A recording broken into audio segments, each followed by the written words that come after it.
How do you figure out that a teenage girl is pregnant even before her own father? In 2012, Target found itself in one of the biggest controversies in marketing history. They were looking at their customers' data when they noticed something rather unusual. Once women start buying some kind of hand sanitizers and some vitamins, you can almost be sure that they are pregnant. Now, remember that this is 2012 we're talking about here. So Target did what any smart business would do. They started marketing baby products to them. Their goal was to get to them before their competitors do. What they didn't realize at the time was that one of the customers they reached out to was a teenager who was still living at her father's house. Brethren, that was when all hell broke loose. The girl's father stormed one of their shops. The man was angry. The question he kept asking them was, why are you advertising baby things to a teenager? To the point where you're sending coupons to their house. They couldn't give the man any reasonable answer. They kept apologizing and apologizing. By the time the media picked up the story,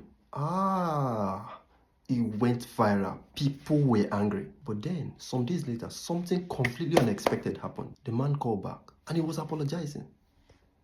Apparently, the daughter was actually pregnant and the man never knew. And Target's algorithm picked it up before the man even knew. You may not agree with what Target did, and that's very understandable. But if you're a business owner, there's something I need you to pay attention to. What your customer buys today usually tells you what they will need tomorrow. And once you understand this, you don't just sit around waiting for them to come back. You position yourself strategically even before the customer realizes that they need that thing. Let me give you an example. Let's assume that you run a decoration business and a bride hires you for her wedding. The last thing you want to do is decorate the wedding, collect your money and move on. You don't need a prophet to know that in a few months, there's going to be a baby shower. There'll be a child education. There'll be birthdays. There'll be wedding anniversaries. So instead of waiting and hoping that they remember you when the time comes, your job is to strategically reach out first. So after like 6 months, you can send the lady a message that says, "Hello ma, it's been a few months since your wedding, so we decided to check in. We hope married life has been wonderful. Thank you again for trusting us with your special day. Whenever you're planning your next celebration, we'll be more than glad to be a part of it." You've just strategically positioned yourself instead of waiting for them to remember you. You must understand that every business has a pattern. A school knows, for instance, that after admission, every parent is going to need school uniform, textbooks, school bags.